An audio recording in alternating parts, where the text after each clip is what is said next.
ಸಸಿಹಳ್ಳಿ ಗ್ರಾಮ ಪಂಚಾಯತ್ನ ನೂತನ ಅಧ್ಯಕ್ಷರಾಗಿ ಶ್ರೀಮತಿ ಶಕುಂತಲಾ ವೆಂಕಟೇಶ್ ಮಾಡಳ್ಳಿ ಅವರು ಆಯ್ಕೆಯಾಗಿದ್ದಾರೆ. ನೂತನ ಅಧ್ಯಕ್ಷರು, ಉಪಾಧ್ಯಕ್ಷರು ಹಾಗೂ ಎಲ್ಲ ಸದಸ್ಯರ ಒಂದು ಸಹಕಾರದೊಂದಿಗೆ ಗ್ರಾಮದಲ್ಲಿ ಉತ್ತಮವಾದ ಅಭಿವೃದ್ಧಿ ಕಾರ್ಯಗಳನ್ನು ಕೈಗೊಳ್ಳುವಲ್ಲಿ ಉತ್ತಮವಾದ ಒಂದು ಮುಂಚೂಣಿಯಲ್ಲಿ ಪಾತ್ರವನ್ನು ವಹಿಸ್ತಾ ಇದ್ದಾರೆ. ಮುಖ್ಯವಾಗಿ ಎಲ್ಲ ಸುಧಾರಣೆಗಳನ್ನು ಕೂಡ ಅವರು ಸರ್ಕಾರದ ಅನುದಾನವನ್ನು ಸಮರ್ಪಕವಾಗಿ ಬಳಕೆ ಮಾಡಿ ಸ್ವಂತ ಸಂಪನ್ಮೂಲವನ್ನು ಕೂಡ ಹೆಚ್ಚಿಸುವಲ್ಲಿ ಅವರು ವಿಶೇಷ ಒಂದು ಅಭಿವೃದ್ಧಿಪರ ಕಾರ್ಯಕ್ರಮಗಳನ್ನು ಜಾರಿಗೊಳಿಸಿದ್ದಾರೆ. ಆ ನಿಟ್ಟಿನಲ್ಲಿ ಈಗ ಅಧ್ಯಕ್ಷರು ನಮ್ಮ ಜೊತೆ ಇದ್ದಾರೆ. ಅವರು ಗ್ರಾಮ ಪಂಚಾಯತಿ ವ್ಯಾಪ್ತಿಯಲ್ಲಿ ಏನೆಲ್ಲ ಅಭಿವೃದ್ಧಿ ಕಾರ್ಯಕ್ರಮವನ್ನು ಜಾರಿಗೊಳಿಸಿದ್ದಾರೆ, ಕ್ರಿಯಾ ಯೋಜನೆಗಳ ಬಗ್ಗೆ ಹಾಗೂ 15ನೇ ಹಣಕಾಸಿನಲ್ಲಿ ಬರ್ತಕ್ಕಂಥ ಎಲ್ಲ ಅಭಿವೃದ್ಧಿ ಕಾಮಗಾರಿಗಳು, ನರೇಗಾದಲ್ಲಿ ಬರ್ತಕ್ಕಂಥ ಕಾಮಗಾರಿಗಳು, ಎಲ್ಲ ಅಭಿವೃದ್ಧಿ ಕಾರ್ಯಕ್ರಮ ಬಗ್ಗೆ ಕೂಡ ಒಂದು ಸವಿಸ್ತಾರವಾದ ಒಂದು ಮಾಹಿತಿಯನ್ನು ಈಗ ನಮಗೆ ನೀಡಲಿದ್ದಾರೆ.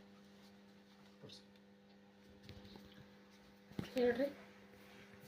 ನೂತನವಾಗಿ ಸಾಸ್ವಳ್ಳಿ ಗ್ರಾಮ ಪಂಚಾಯತಿಯ ವ್ಯಾಪ್ತಿಯಲ್ಲಿ ಬರುವ ಸಾಸ್ವಳ್ಳಿ ಮತ್ತು ಕೊಂಡಿಕೊಪ್ಪ ಮತ್ತು ಸೈದಾಪುರ ಈ 3 ಹಳ್ಳಿ ನಡುವೆ ಗುರುಹಿರಿಯ ಆಶೀರ್ವಾದದಿಂದ ನಾವು ಉಪಾಧ್ಯಕ್ಷ ಸ್ಥಾನವನ್ನು ವಹಿಸಿದ್ದೇವೆ, ಅಧ್ಯಕ್ಷರನ್ನು ವಹಿಸಿದ್ದೇವೆ.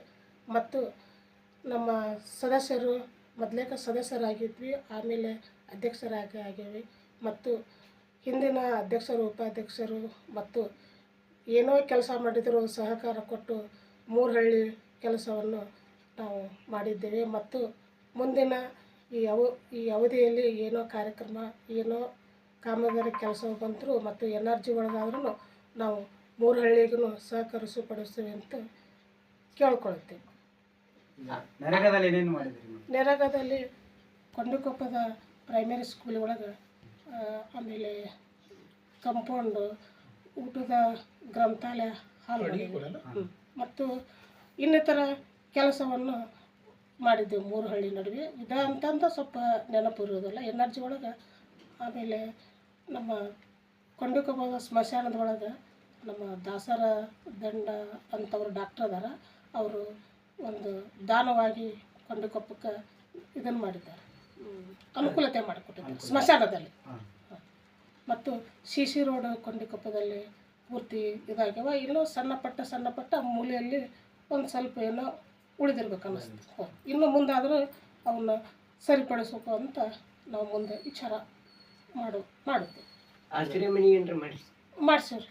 ಎಷ್ಟು ಮಾಡಿಸಿರಿ? 10 ಆಗ್ಯಾವ್ರಿ. 10 ಆಗ್ಯಾವು. ಈಗ ಬಂದ್ರೆ ಬರುವುದವ್ರಿ. ಮತ್ತು ಅವನು ಮುಂದೆ ಅವ್ರಿಗೆ ಯಾರ್ಯಾರಿಗೆ ಏನೋ ತರ್ಬೇಕಂತ ಹೇಳಿದ್ರೆ ಅವನ್ನ ತರ್ಕಿಸ್ತೀವಿ. ಹಿಂಗೆ ಗುಂಡಿ ಮಾಡಿಸಿರಿ? ಹಿಂಗುಂಡ್ರೆ ಮಾಡ್ಸೇವ್ರಿ. ಮಾಡಿಸ್ಕೊಂಡ್ರೆ ಆಮೇಲೆ ಶೌಚಾಲಯನೂ ಆಗ್ಯಾವ್ರಿ. ಅವರು ಯಾರಿಗಾರಿಗೆ ಹೆಸರು ಹಾಕಿವ್ರಿ ಅವ್ರಿಗೆ ಅಷ್ಟು ಕಟ್ಟಿಸ್ಕೊಂಡಾರ. ಆಮೇಲೆ ದಂಡ ಕೊಟ್ಟಿಗೆನ ಹಾಕಿವ್ರಿ, ಅವರು 3 ಹಳ್ಳಿಗೆ ಹಾಕಿವ್ರಿ, ಅವರು ಕಟ್ಟಿಸ್ಕೊಂಡಾರ. ಈಗ ವಸತಿ ಯೋಜನೆಯಲ್ಲಿ ಬೇಡಿಕೆ ಪಟ್ಟಿ ಇನ್ನೂ ಇದೆ ಅಂದ್ರೆ ಆಯ್ತು ರೀ. ಬೇಡಿಕೆ ಪಟ್ಟಿ ಇನ್ನೂ ಜಾಸ್ತಿ ಜನನು ಸ್ವಲ್ಪ ಅಸ್ತಸ್ಥಿದ್ದಾರೆ. ಇನ್ನೂ ಜಾಸ್ತಿ ಬೇಡಿಕೆಯನ್ನು ನಾವು ಇಟ್ಟಿದ್ದೇವೆ. ಇನ್ನು ಮುಂದೂ ಇಡತ್ತೇವೆ ಅಂತ ಹೇಳಿ ನಾವು ಆಶ್ವಾಸನೆ ಕೊಟ್ಟೇವೆ ಜನರಿಗೆ. ಈಗ ಶಾಸಕರಿಗೆ ನೀವು ಅನುದಾನದ ಬಗ್ಗೆ ನಾವು ಮನವಿ ಕೊಟ್ಟಿದ್ದೀವಿ? ಮಾತಾಡ್ಯಾರ.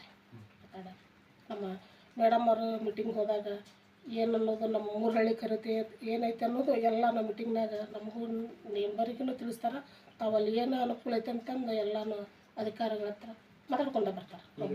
ನಿಮ್ಮ ಗ್ರಾಮ ಪಂಚಾಯತ್ ವ್ಯಾಪ್ತಿಯಲ್ಲಿ ಯಾವುದು ನಿಮ್ಮ ಕುಡಿಯೋ ನೀರಿನ ಸಮಸ್ಯೆ ಇಲ್ಲ? ಕುಡಿಯೋ ನೀರು ಸಮಸ್ಯೆ ಇಲ್ಲ. ಕೊಂಡಿಕೊಪ್ಪ ಆಯ್ತು, ಸಾಸ್ವಳ್ಳಿ ಆಯ್ತು. ನೀರಿನ ಬಗ್ಗೆ ಟೆಸ್ಟ್ ಮಾಡಿದ್ರು, ಆಮೇಲೆ ಅಂಥದ್ದೇನು ಸಮಸ್ಯೆ ಬಂದಿಲ್ಲರಪ್ಪ. ಆಮೇಲೆ ನೀವೀಗ ಅಧ್ಯಕ್ಷರಾಗಿದ್ದರಿಂದ ಮೇಡಮ್, ಈಗ ನೀವು ಗ್ರಾಮ ಪಂಚಾಯತ್ ಈಗ ಮುಖ್ಯಸ್ಥರು ನೀವು, ಈಗ ನೀವು ಪ್ರಾಥಮಿಕ ಆರೋಗ್ಯ ಕೇಂದ್ರಗಳಿಗೆ, ಅಂಗನವಾಡಿಗಳಿಗೆ, ಪ್ರಾಥಮಿಕ ಶಾಲೆಗಳಿಗೆ ವಿಸಿಟ್ ಮಾಡ್ತೀರಾ?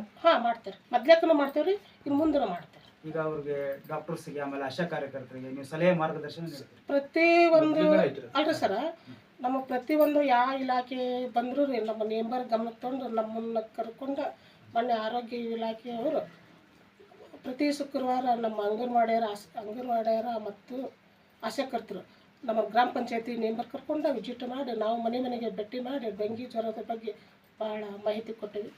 ಆಮೇಲೆ ಎಲ್ಲರೂ ಪ್ರತಿಯೊಂದು ಅಧಿಕಾರಿನೂ ನಮ್ಮ ಹತ್ರ ಬಂದು ನಮ್ಮನ್ನು ಕರ್ಕೊಂಡು ವಿಸಿಟ್ ಮಾಡ್ತಾರೆ. ನಾವು ನೇರವಾಗಿ ಹೋಗ್ತೇವೆ. ಈಗ ನಿಮ್ಗೆ ಆಡಳಿತ ವಿಷಯದಲ್ಲಿ ನಿಮ್ಮ ಸದಸ್ಯರೆಲ್ಲ ಯಾವ ರೀತಿ ಸಹಕಾರ ನೀಡ್ತಾರೆ? ಚಲೋ ಸಹಕಾರ ನೀಡ್ತಾರೆ, ಒಳ್ಳೆಯದು. ಒಂದು ಏನೋ ಘರ್ಷಣೆ ಇದ್ರೆ ರೀ, ಒಂದು ಅದು ಆಗೋದಿತ್ತಂದ್ರೆ ಅದನ್ನು ಸಲಹೆ ಮಾಡಿ ಸಹಕಾರ ಕೊಡ್ತಾರೆ. ಈಗ ತೆರಿಗೆ ಪದ್ಧತಿ ಎಲ್ಲ ಕರೆಕ್ಟ್ ಇದೆ ರೀ? ಟ್ಯಾಕ್ಸ್ ಎಲ್ಲ ಸರಿಯಾಗಿ ಕಟ್ತಾ ಇದ್ದಾರೆ ಜನ? ಕಟ್ಟತ್ತಾರ, ಕಟ್ಸಕ್ಕೆ ಹೇಳ್ಯಾರಿ. ಮತ್ತು ಅವೇರ್ನೆಸ್ ಮೂಡಿಸ್ತೀರಿ ಅವರು?